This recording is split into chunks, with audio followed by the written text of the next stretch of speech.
Thanks for watching this video. I am Marion and I am a Thurso Community Development Trust board member, and I'm also a Thurso Community Benefit Society board member. That point will become important in just a second.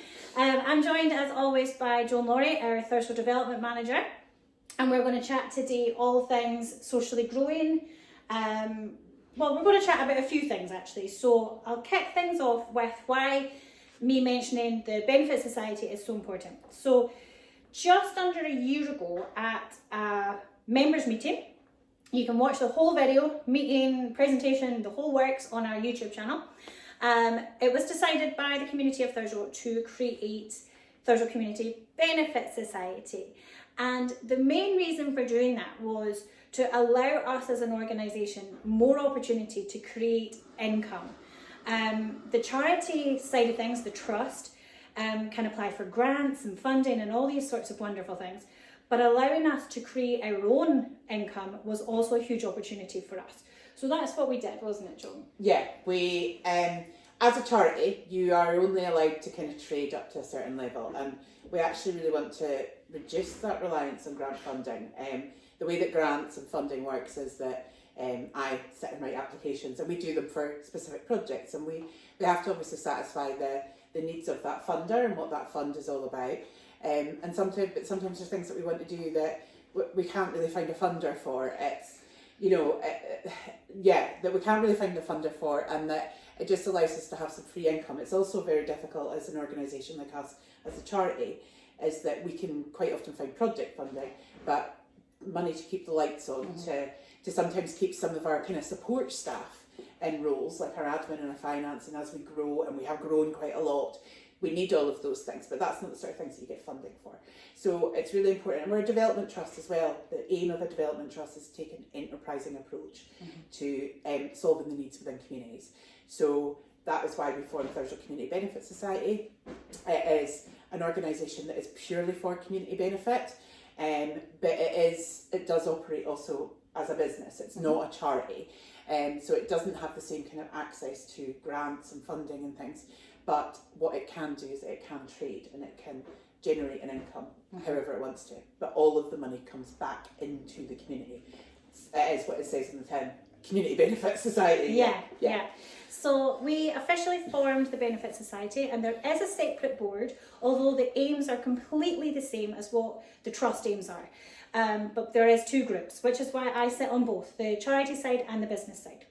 So way back when we did trust consultation, a big part of what the Thurso community told us is that they wanted more information on growing spaces, waste reduction, something like a community hub. All these sort of words were flying around everywhere. And what we did then was take all that information and work out how the heck are we going to deliver on this. And the Benefit Society have decided, way back when, that the shop space allows us to tick a load of those boxes. So, as you know, we took the space in Rotterdam Street in Thurso. We have 3 floors here, so 3rd floor is lovely big storage space. Floor 2 is our offices, and the ground floor becomes the Benefit Society's responsibility to generate a wee bit of income from Thurso's very first ever, well, we don't know if it's ever. What, first ever? Zero waste refill shop. I don't think that there has been refill shops before we get into trouble and say, well, that was there.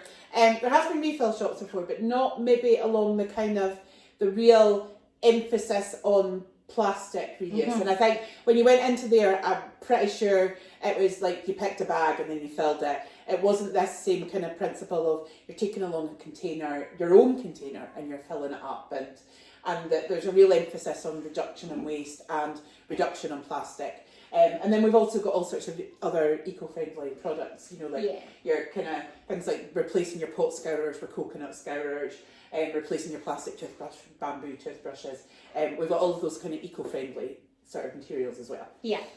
So what we wanted to get across in this video is that the shop is lovely. You can see it, you can come in with, you can see the hard work that's gone into it from local businesses, local entrepreneurs and volunteers. It's incredible. but to us it is so much more. It's an opportunity for us to generate income for the community and to deliver trust projects. It's an opportunity for us to reduce waste in our community, which we've been working on since early consultation. And as well as the shop, we've taken ownership of the greenhouses. I'm pointing as if you can see, but they're just up behind us. And that allows us a further huge opportunity to formally train people in our community, which is a huge part of the outcomes that we want to achieve as an organisation, both organisations. So growing up there in the greenhouses, we will sell the stock here. We'll be doing that through veg boxes. We hope to engage with local businesses, cafes, restaurants, all that sorts of things. We can train local people, helping them to secure employment and all that sorts of things. So I guess what we want to get across is that this shop allows us so much more than the obvious. Does that make sense? Yeah, I mean, really, the main reason for it and the seed that started it all of Socially Growing was the fact that we have young people in our community who become disengaged for whatever reason, and mainstream education, going to the college, getting a job, those sort of things are difficult for them because of possibly mental health or addiction issues, and that we want somewhere that they can actually feel that they can come to and they can get a really supported environment to enable them to train, to give them the kind of holistic sort of support that they need to get them onwards to a positive destination. And when we started looking at what could we do, what kind of thing could we offer for those young people, and also to try and keep some of these young people, it might not all be that somebody has some form of an issue, but what can we do to keep young people in the area as well? Because without using another word, we're hemorrhaging young people. And that is, there is a climate emergency. How can we train people in climate and land-based skills? How can we have a more resilient food system? So what started everything off was the greenhouses. This seed of an idea of those greenhouses are just sitting there going to rack and ruin, and actually there's so much potential with them and we could do something with them.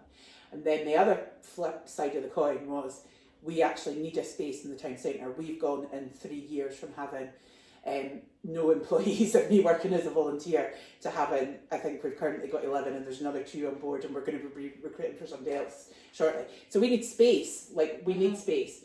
We also want to be very, very visible, like I want, don't all rush at once, but when people have got ideas for the town, when people are seeing issues about the town, I want to be in the centre of the town centre and people know where I am, that they can come in and they can speak to me or any one of the members of the trust staff. So we needed a place.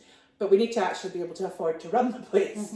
So therefore, let's put a shop in on the ground floor and be in the town centre.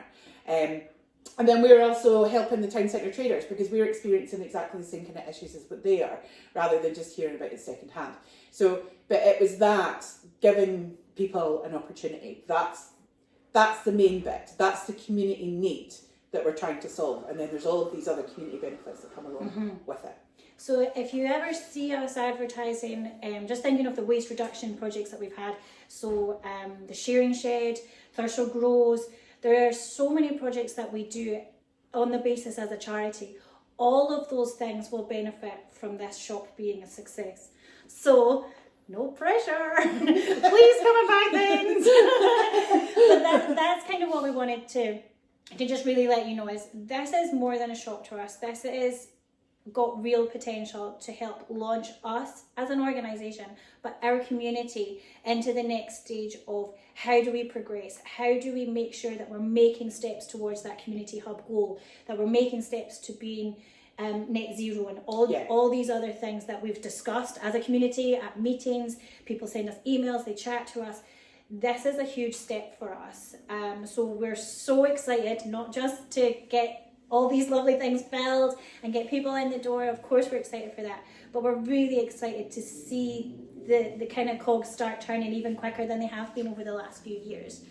And we also really hope that you have faith in us and will shop with us and will come to workshops and events and things like that. Just the same as the faith that has been placed in us by doing this We have received funding towards the capital costs, like none of this came from nowhere, and that funding's come from Scottish Government Adapt and Thrive funding, because it meets all of the aims that they have, is that that charities are actually doing something to try and make themselves more resilient, so that we're not dependent on grant funding. And also the rest of the funding has then come from coastal, which applies more to the greenhouses, but does support our shop manager and coastal communities, which is with very kind thanks to the Caithness councillors, but I think also as a reflection that I go to lots of these meetings. I know what the kind of general aims are for Caithness and the areas that we're concentrating on, and certainly having something for our young people and being more resilient and meeting the targets for net zero. So we're kind of hitting all of the aims, and we're very appreciative to the Caithness councillors for giving their support via the Coastal Communities funding.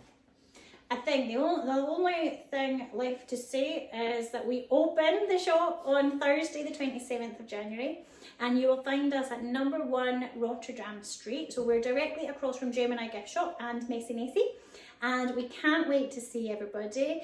If you decide it signs up your street and you want to volunteer, then we would love to have you on board. Just pop in, chat to anybody who's here, and we'll get you roped in, don't you worry. Anything else we want to say before? No, I think that's it. I think that people will be looking for demonstrations on how you use the scales and how you actually shop in here, and that is coming later on this week. Yeah. And if you don't want to miss any of that stuff and our products and what you can buy in the shop, you can if you search for Socially Growing on Instagram and Facebook, and we do have a website as well. We're getting there with the website. It's all coming together, but make sure you like and share our posts, and that would be so helpful. Thank you ever so much.